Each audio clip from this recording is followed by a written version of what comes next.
Welcome to a week starting episode of the Baseball Insiders. I'm Adam Weinrib alongside Fansided's MLB Insider Robert Murray. As always, I brought the glasses back on Robert's request. Should they be in every episode? Chime in the comments, get the comment section lively and popping, and let us know. If you're with us on the video feed, we're here every Monday and Thursday, 3:30 Eastern. If you're an audio file, imagine glasses on me and listen to the audio feed on every podcast platform. We love them all. It's everywhere, and we hope you do both. Robert Murray, welcome to the show. As always, we're going to be talking about a couple of injury bummers that helped wreck the weekend, but also putting proper context to a team that cannot be stopped. Welcome to the show. Happy Monday. Wow, good to be here as always. Happy Monday. Dude, what a weekend. What a weekend for baseball. We got to love it. Obviously, a burner is going to love this show once again. A lot of Rays talk, but Adam, I just want to say thank you before we start the show for bringing the glasses back just for me. I requested them before the show, and just like an absolute G that Adam is, pulled them up and was like, boink, and here we are. So how we doing, Adam?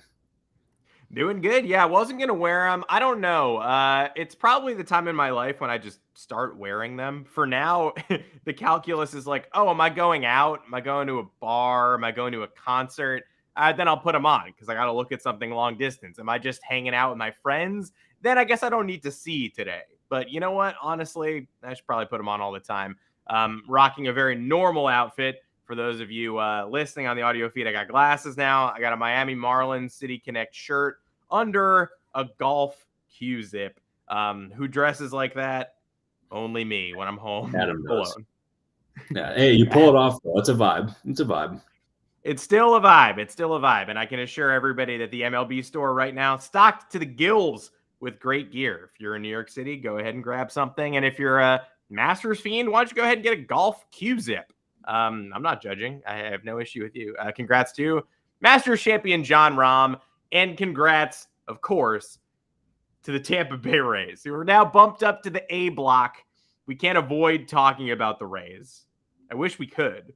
No, it's fine. They're dominant. We can talk about them, but they've been in, I think, the first 3 episodes of the show this MLB season because we've been sort of apologizing for leaving them out of the playoff field in our predictions, then trying to assess the first couple of games and saying, wow, hot start, pretty shocking. And now they're the number one story in baseball because they did go out and take care of every single team in their path for the first 9 games of the season. 9-0, not easy. The schedule easy. The team good. Plus 57 run differential, no matter who you're playing, is absurd. These are professional baseball players. They are not janitors. Well, maybe the Oakland A's roster is janitors, but everybody else, those are professional baseball players. They're the first 9-0 team. Drew Rasmussen threw a 1-hitter yesterday. Again, ho-hum. That just keeps happening. They have how many home runs? They have 24 homers in their first 9 games of the season. Took them 27 games to get to that number last year. All of these things are extremely good, but they're the first 9-0 team in the wild card era since the 2003 Royals. Anybody remember them? That's a bit of a reality check. I mean, it sounds insane until you hear that comparison and you're like, wait, did they even make the playoffs? They didn't. Could the 1884 St. Louis Maroons beat this year's Astros? I don't know, but the Rays are in St. Louis Maroons territory, winning all of these games by 4 or more, winning them all in a row. This is all to say, this is very, very obviously a good team. No disputing that. But some of it's smoke and mirrors. How much of it is for us to decide, and do they deserve more credit than they're getting, Robert Murray, or a little less? I think they deserve all the credit that they're getting. I don't know if they deserve more or less, but like I do think they do whatever attention they're getting now, which to me has been quite a bit. It's deserved. Their pitching staff entering the season, they thought it had a shot to be really freaking good. They tried to extend multiple guys there, ultimately did it with Jeffrey Springs, and it's been absolutely it's been lights out so far. And Drew Rasmussen, as you said, I remember when they acquired Rasmussen from the Brewers, it was Rasmussen and JP Feyereisen for Willy Adames. Obviously, Willy Adames has turned out to be a superstar in Milwaukee, but Feyereisen, when he was healthy, extremely good. Rasmussen, when he when he was on the mound, he was very good too. And the Brewers really, really liked his upside. And they did not want to trade either of those guys, but the Rays identified them both as studs. Ultimately, they got them both, and the rotation is benefiting for it right now with having Rasmussen. And then it's not just their pitching staff though. They lead baseball in runs scored at them. I mean, what is it? They have 75 runs. Like the next closest team is like 60. I mean, they're blowing the competition out of the water. How sustainable that is, I don't know. But they have talent all around. They have the ability to churn out relievers left and right. I used the phrase magic potion with the Dodgers a couple episodes ago. The Rays definitely got that. I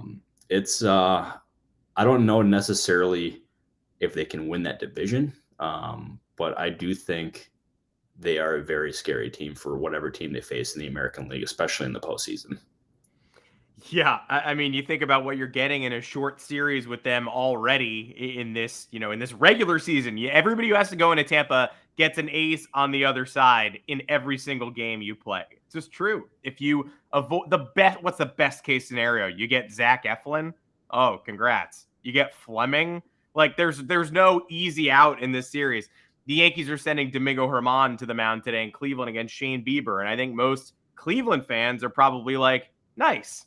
we got a 5-starter, but you face the Rays, you don't get a single one of those guys. Again, Fleming is like the foot off the gas pedal, and the schedule was easy. There's no doubting that, but and also I saw somebody say like, oh, we're just going to discount the Tigers taking 2 out of 3 from the Astros. Yeah, we are. The Tigers are bad, but the Rays took that schedule and they stomped on it, beating the A's 11-0 on a Saturday and a Sunday.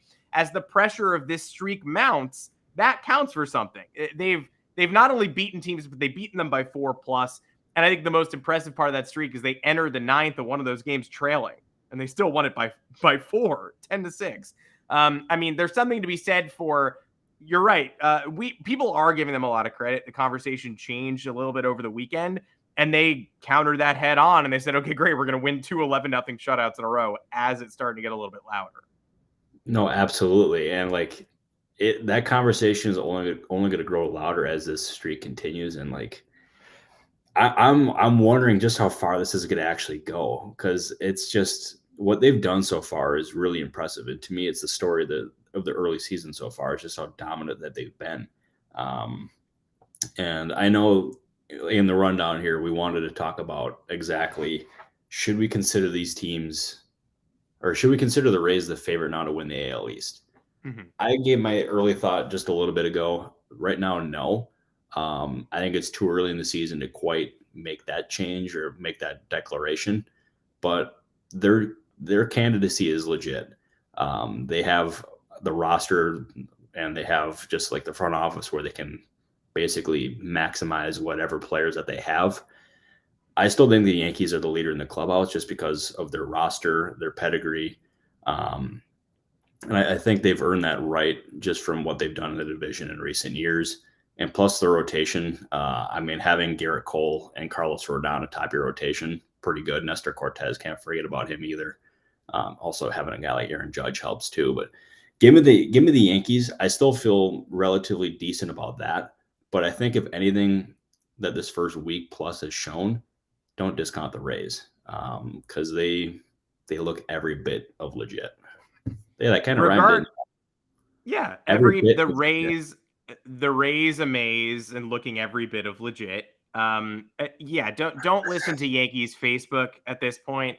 Like you do already have Yankee fans who are probably 55 years old being like already 3 games back of the Rays. Don't like it. Need to show more compete from opening day. It's like, I mean, the Rays are 9-0 though. I don't think the Yankees have shown you anything yet where they've unveiled a new weakness. Like they had 3 tough series to start the year. The Giants are, probably a 500-ish team, but they took care of them pretty easily. The Phillies were your NL champions. They're struggling, but dismiss them. They go on the road to Baltimore. They lose the first one. It's a battle of the bullpens. Their bullpen falls apart. The offense, the pitching can pick up the offense. Then they go ahead and win the next 2 of that series. So, and I think that was probably the most impressive series win so far. Could have really gone off the rails and didn't. The Yankees are 6-3. as well. And all the holes they have, we knew they had. Left field is still like Oswaldo Cabrera. Is it Aaron Hicks? Willie Calhoun's DHing today. Like, nobody knows who the Yankees left fielder is, but we already knew that.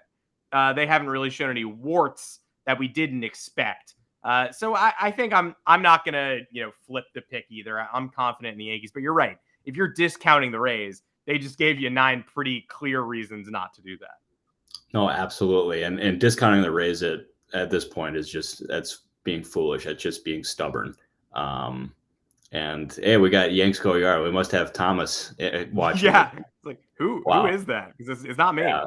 Yeah. Well, if it was you, I'd be very impressed from the multitasking. I also want to give a shout out here to Obviously a Burner for saying the arms look big in my Instagram post. What an absolute G that Obviously a Burner is. I appreciate you, my friend. But yeah, I will say, for as good as those two teams in that division look, boy, it's gonna be a tough time for the Red Sox this year, man. Holy cow. I mean, I'm wondering we're going to talk about it later, but that Adam Duvall injury, that was the best thing that they had going for him. And now we don't know exactly how long he's going to be out. And also Xander Bogaerts' comments the other day, I believe it was to Chris Cotillo, about Boston and his thoughts and like his impressions of their early season and whatnot. Damn, he should have never left Boston, man. Oh man, that's another one I could go on a long tangent about, but that's just really unfortunate. And obviously the Red Sox now are paying the price for it. Yeah, no better time than now to touch on the Red Sox too, because that's who gets the Rays. The Rays are 9-0. At some point, they will lose a baseball game. That makes the Red Sox the overwhelming favorites to deliver them their first loss of the season, no matter how weird things have been in Boston. 4 straight. If you're checking the Rays schedule, the Red Sox go into Tampa for 4 starting tonight. Then Tampa goes to Toronto for 3. That should be dicey. And then at Cincinnati, and you hope they get Nick Lodolo, and we see the master at work yet again. But it's worth talking about the Red Sox. You're right. Cotillo, I saw him talking to Xander Bogaerts. And Cotillo, whenever I see him, I never know if he's kidding or not. And he said something about mixing up his schedule and accidentally flying into Atlanta for a Padres game instead of. Yeah, I thought that was legit. I genuinely thought it was legit. Yeah. I know Chris. I've known Chris basically since we were 16, and I thought he was serious. And I'm like, I don't know, but anyways, clearly that he intended to do that after further review, but. It was a good get by Chris, especially since I think he was there for a wedding. I want to say I saw him tweet. So good job, Chris, for working while you were supposed to be at a wedding. So only W's for the kids. Yeah, A+ to Chris. He did get me, though. I was like, I don't really know what's going on here. Like when he's giving away ice cream to people, I'm like, is he really giving away ice cream to people? And when he tweeted that he messed up his flight, I was like, could happen. Kind of an interesting cat. But the Red Sox go into this series shorthanded, no pun intended. I didn't even realize I was making one until I said it out loud. But Adam Duvall, not just a potential all-star, not just a potential team MVP. He has been Boston's best hitter and maybe baseball's best hitter. He was the first player of the week to start the season. You were all over this offseason. You tried to get the Yankees to sign Adam Duvall. The Yankees said no. The Red Sox said, we will take the Yankees trash, and they have profited. He's Steve Pearson all over the place. He became the first one-WAR player in baseball on Sunday. But then in the 9th inning of this very forgettable game in Detroit, he dives for a ball to start the inning, rolls over the wrist, and it's the same wrist that he had season-ending surgery on last year, which I think is the most important part of this whole thing. Still waiting on word on the severity, but Bobby Dahlbeck is up and hitting in the cage in Tampa, and it seems pretty clear he's at least going on the IL. And when you start talking about wrists, that's a power sap, the same wrist that's already been hurt. It's fair to be scared. Yeah. How do you feel about the Red Sox potentially staying afloat through a long Duvall absence? I'm not optimistic. Duvall, he was not just a candidate for comeback player of the year. Like he was a strong candidate for early season, like first week of the season MVP. He was that good. And the fact that the Red Sox they're going to miss. He's going to be out for some time. I think that's abundantly clear at this point. And that hurts. We're talking about who has been their best offensive player, somebody who provided power, also has a really is a good outfielder. And not having him there, that's going to hurt. I'm not exactly sure how long he's going to be out, but as you said before, the fact that they've already called up Bobby Dahlbeck, or I think it is Dahlbeck, right? Yeah, he showed up today, and so it's pretty clear that's the next move. Yeah, the fact that they've called him up shows that they're confident that he's going to be out for some time, and the fact that it's also the same wrist as last year, that's a concern to me. And they got to be super careful about this. Duvall's got to be super careful about it, because if it's a short-term thing and they rush him back, then that could create an even bigger problem. But I was low on the Red Sox, even with Duvall healthy, but without Duvall, it could be a very long season. Yeah, the Duvall assance was already say what you will about the Red Sox turning over stones and finding unexpected talent. Duvall might have a good year in Boston. He's not going to hit 470 with 5 homers a week. I think that's safe. So if the Red Sox are already, hey, I grew up. I knew I would never be able to do that. So I just try to bring down other people who are trying to do it. But once those once those numbers go down, the Red Sox offense looks a little bit less potent in general. Oh, no doubt. And it's at this point, you got to wonder who's going to be the one to step up. Who do you think for them is the key to step up, Adam? I'm curious what you think. I'm surprised that Kike Hernandez has been so silent since the 2021 postseason. I kind of thought we were watching a Red Sox hero emerge that fall, and he hit, a home run per game through the DS and CS. And then last year he battled injuries. This year he comes back and it's just sort of more inconsistent stuff. So I'm surprised he isn't every Bostonian's favorite player. Oh yeah, and I'll tell you, when he was a blast when he was with the Dodgers. I mean, he obviously did the banana celebration or whatever you want to, where he dressed up as a banana. I thought that was freaking awesome. And he absolutely at that point seemed like he was going to be a hero or a legend in Boston.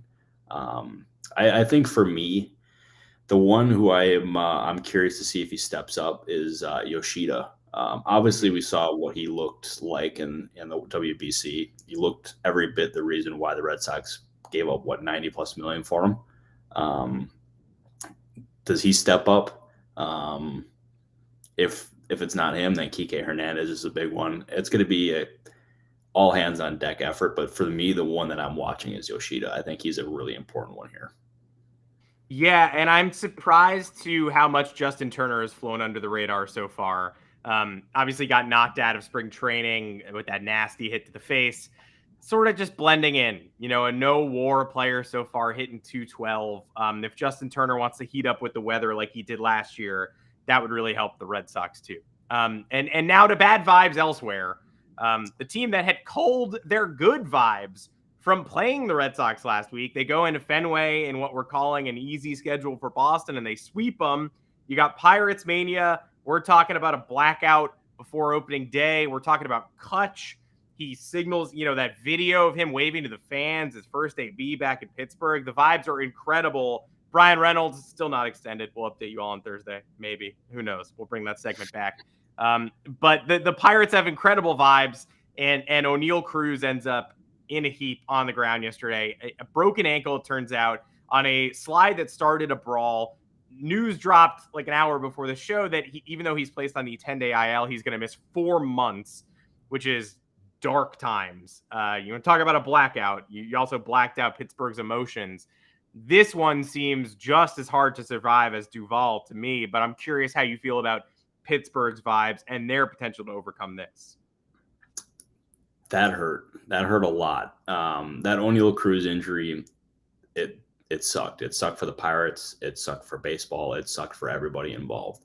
And it's there was a few things that stood out to me when it happened. Is immediately, how in the heck do the Pirates replace Oneil Cruz? We're talking about an absolute physical specimen at shortstop, who's got the ability to be a 30 for 30 player. I know there's even some people who think maybe it could be a 40 for 40 player. I mean, that's like extremely high praise, but also just shows exactly the kind of player that Cruz can be if he maximizes that potential.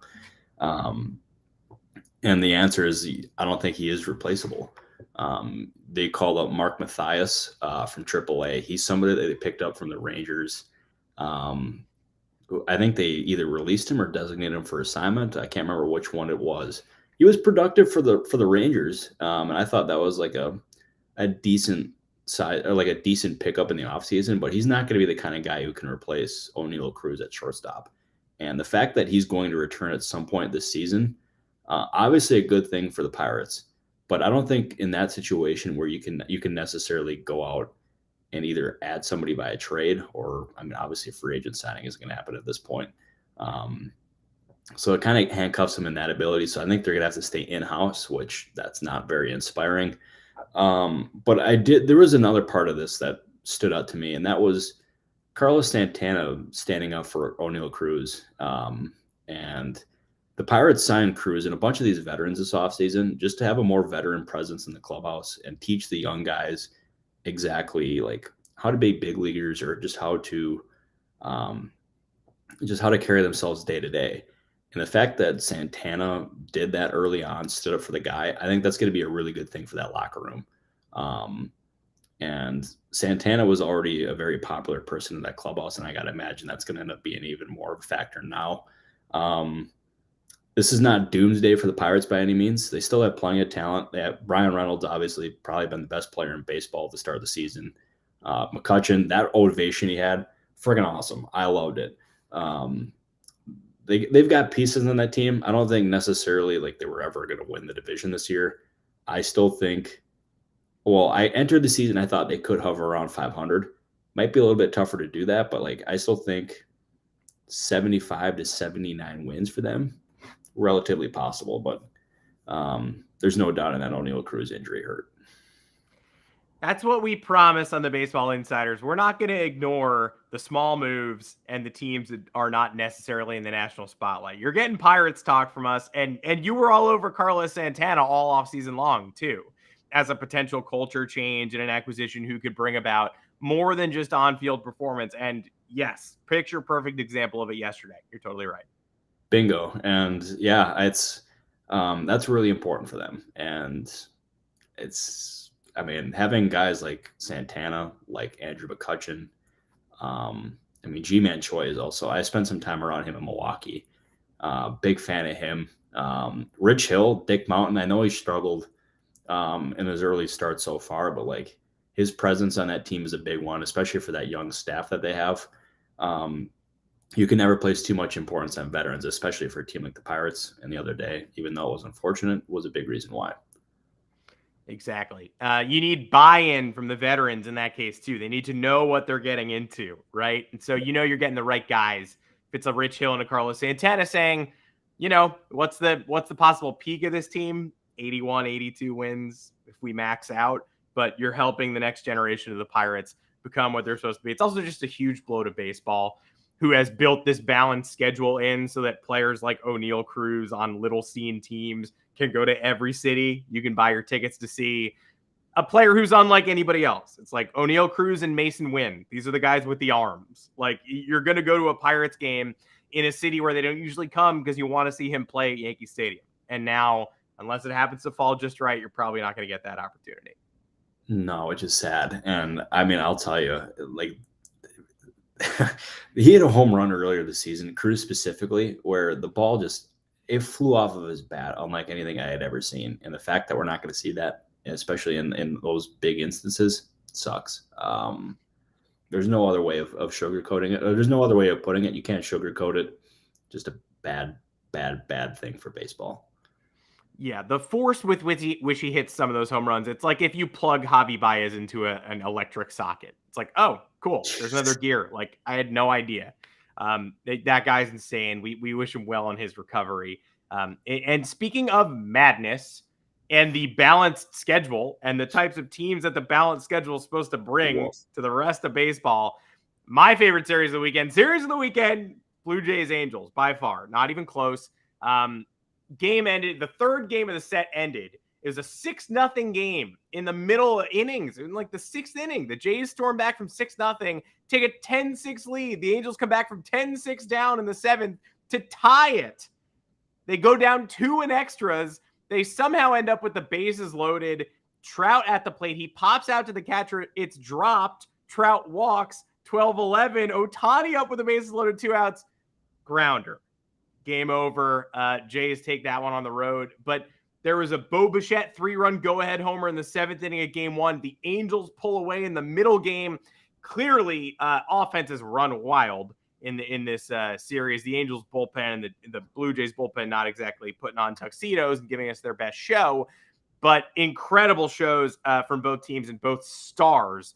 Although, of course, Dalton Varsho won for his last 8 with just a bunt single. Is his career over? I don't know. Blue Jays Twitter, why don't you come talk to me? It seems like maybe if we're making judgments from 8 at-bat sample sizes, maybe we don't necessarily know what we're talking about just yet. But this series showed to me that the Angels might be, maybe, possibly ready to compete, because you got primetime performances from guys like Hunter Renfroe and Gio Urshela and Taylor Ward to keep the line moving. Where do you feel like they stand after putting on a show in this series? Sort of the same tier as the Blue Jays or just below it? Can I start off with a betting story to this? This is not my own personal story. This is my roommate's. Yes. Do you mind, Adam? No. So, early in the morning, he tells me that he bet the Angels money line in that game. And I get back to my apartment and the Angels are up 6-0, and he is celebrating in the living room. He's loving life. He's talking about cracking some high noons to celebrate. Then he asks me, have you ever seen a team come back from down 6-0? And I'm like, yeah, I've seen that my fair share of times. Yeah. And not even 15 minutes later, they were losing, and it was just it was an absolute whirlwind to watch that. And then the Alejandro Kirk play happens where he drops the pop out behind the catcher, and then all of a sudden, bases loaded with Ohtani up. I mean, at that point, you thought they were going to win, and then he grounds out. The game was over, and they lost. Watching that with him was an absolute whirlwind, to say the least.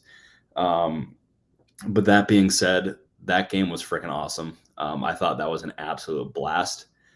The Angels, they are better than they were, let's say, even last year, 2 years ago. I think they're clearly one of the more improved teams in baseball. Like, you look at them, they're 11th in team ERA. They're also 11th in OPS, but they're also 4th in runs. Offense is obviously like the key to that team. It's been something that they've been very good at in recent years, I should say, with having Trout and Ohtani there obviously leading the way. But the big question is obviously the rotation. So far, so good. But I do think they're more primed to have a shot at the postseason this year. Perry Meneses there did a nice job this offseason. I still think the Brandon Drury signing flew way under the radar and far more than it should have. The Rendon signing, obviously, that wasn't Perry by any means, but what a disaster that was. But anyways, going back into positive Angels talk, they are better.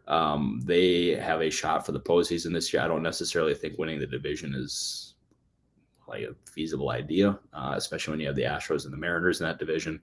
But they are improved, and I think a wild card berth for them is certainly possible. But how about those Blue Jays, Adam? How about those Blue Jays? I mean, the stat that sums it up, Bo Bichette, Vlad Guerrero Jr., and contract year Matt Chapman, who is on as big of a heater as anybody in baseball right now, are the first trio of MLB teammates to each have 16 plus hits over the team's first 9 games since, everybody say it with me, everybody knows the answer, Nat Lajoie, Sox Seabold, and Lave Cross for the 1901 Philadelphia Athletics, which is firmly 1884 St. Louis Maroons territory. I don't even know if they kept score in those days. I don't even know if they had errors in 1901. The Lave Cross 16 hits might have been all bunts. Who knows? But the Jays have the best offensive trio by a certain metric to start a season in the last 120 years. So that's definitely worth celebrating. And all 3 of those people are putting up titanic seasons to begin. No, absolutely. The Matt Chapman start to the season. The power of the contract year is undefeated. I don't know what the hell it is, but a contract year, and honestly, good for him because if he continues this, I mean, I don't know if his numbers so far are relatively sustainable, but like he could be making himself a lot of money in what is considered a very weak offensive class in terms of free agency. So he could not personally have asked for a better start for himself or those trio of hitters really for them.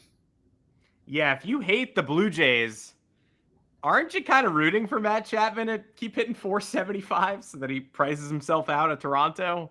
I don't know. Maybe if the Blue Jays don't win the World Series this year, but Matt Chapman signs somewhere else, isn't that kind of like your best case scenario? I mean, it is. I mean, it also could force the Blue Jays to pay him a lot, and then he goes back to what he's done in the last couple of years. So, I mean, usually I'm a glass half full kind of guy, but I was a glass half empty kind of guy there. That I gotta stop doing that. That's my bad, Adam. We're all getting a little cynical. Before we sign off, you want to talk classic Baseball Insiders content? Yeah, this is classic. I want to make sure everybody notices Stone Garrett.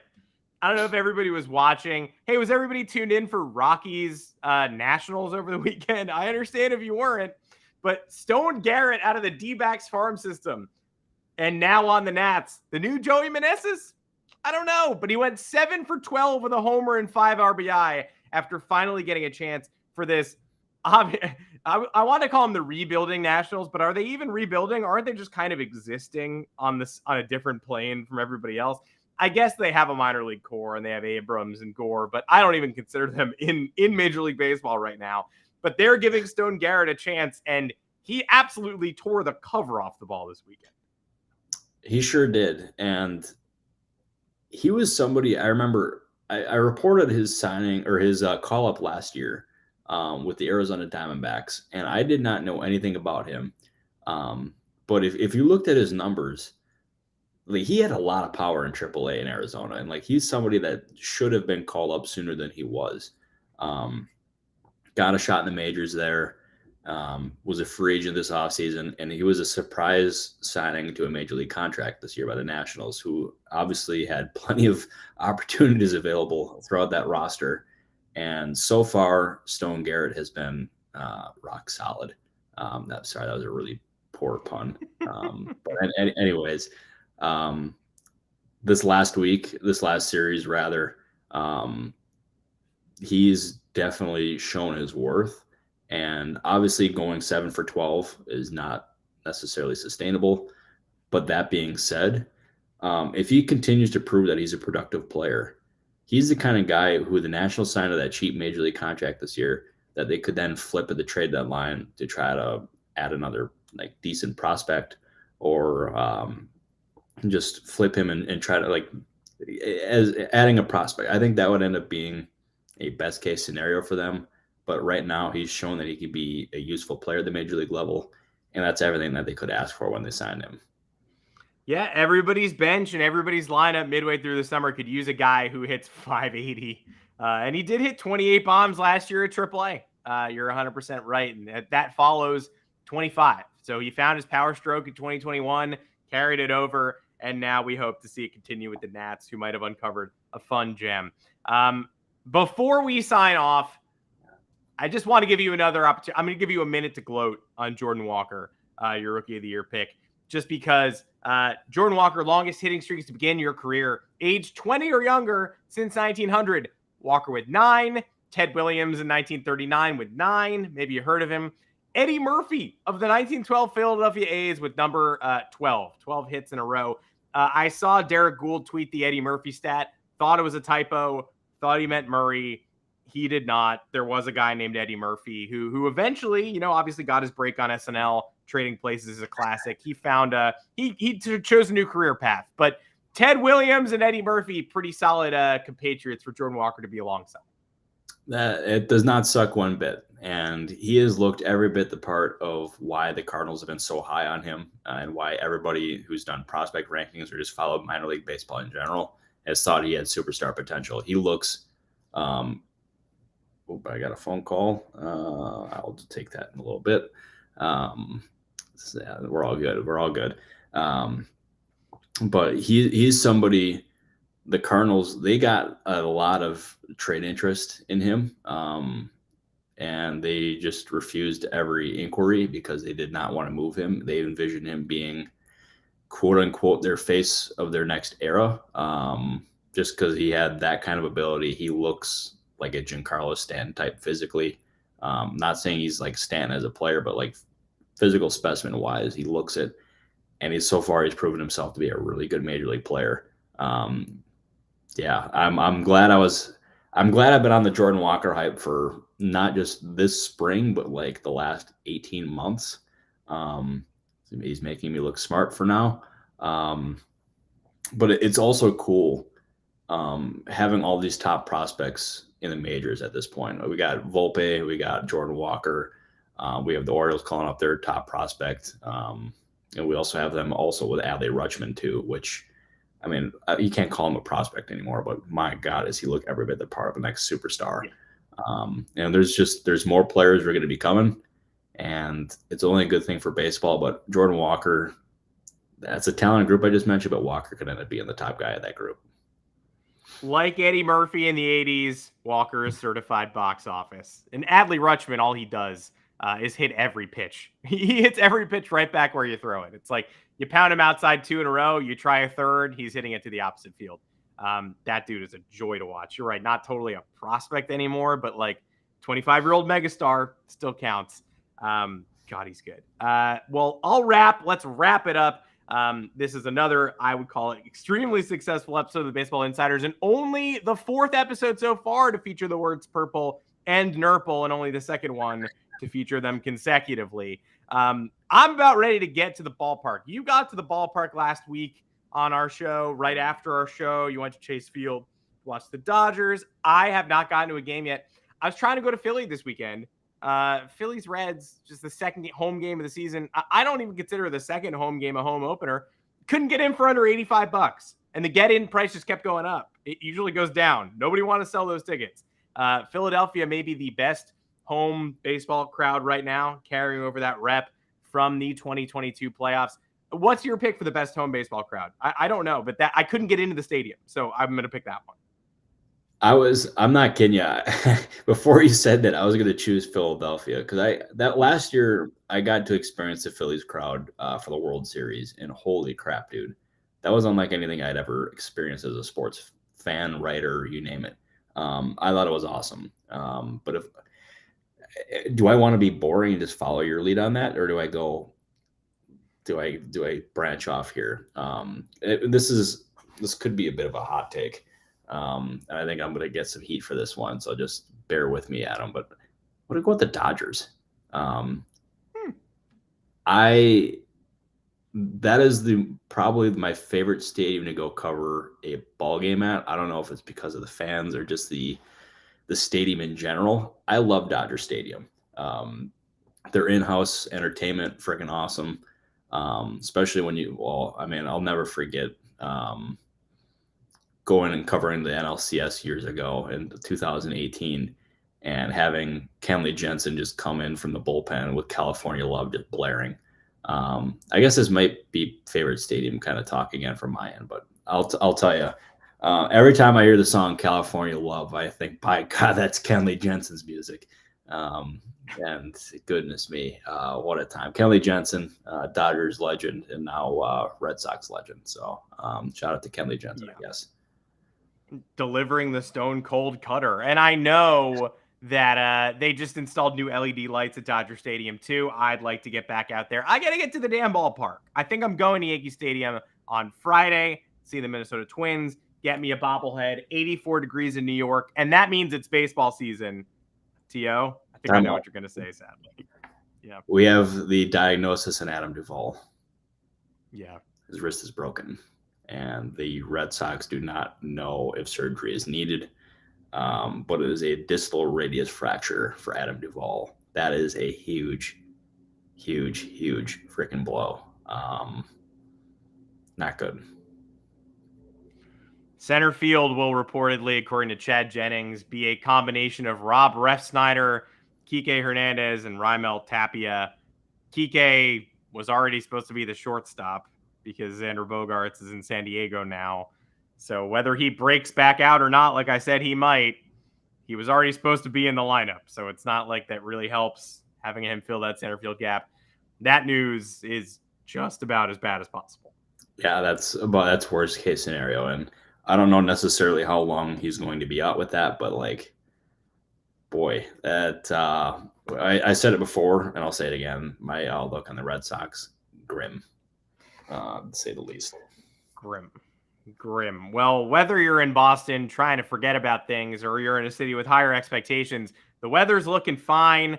There's no better time than the present to get to the ballpark as long as you can get outdoors. This is the weekend, and there's no better time to hit that subscribe button or that like button if you've already subscribed and show some love to us here at the Baseball Insiders. We are here streaming every Monday, Thursday, 3:30 Eastern, and we're doing it enthusiastically. If you missed the live feed, you want to go back and watch, it's on YouTube in the archive for you to enjoy. If you want to listen to the audio feed, Apple Podcasts, Google Podcasts, Spotify, mash the button on the Baseball Insiders, subscribe there too. You'll get it delivered right to your podcast app of choice whenever it goes live right after the show wraps. And drop us a 5-star review there if you wouldn't mind. You could drop a question in the comment. You could put anything you want in the review as long as it's 5 stars. I always say 4 stars. If you're trying to be nice with 4 stars, maybe just don't leave a review. Maybe just at me on Twitter and say, Adam, the Nurple stuff was super distracting. It was a 5-star podcast and you docked it down. And I would say, great. I hear your feedback. I understand. But no need to put that in writing on Apple Podcasts. Just send it to me or send it to Robert. He can pass it along to me. But we do appreciate all the love, everybody chiming in the comments on all podcast platforms, on the YouTube channel. The watch hours are rising. The subscribers are rising, thanks in large part to our producer, Joanne, who does incredible work today and every day. And we are rounding into form, we hope, as the season also rounds into form. Robert Murray, you are the man. There is no show without you. And another good one, my man. Another great show. Wouldn't have done this, or I couldn't have done this without you, my guy. 5-star co-host and 5-star podcast. So I appreciate you. I appreciate everyone for watching. Joanne, as always, our lovely producer. We thank you. See you Thursday, everybody? Yeah, I'll be back Thursday. You'll be back Thursday. We'll be ready to roll. Wow, let's make it happen. Thank you so much, everybody, for watching. See you on Thursday. Take care, everybody.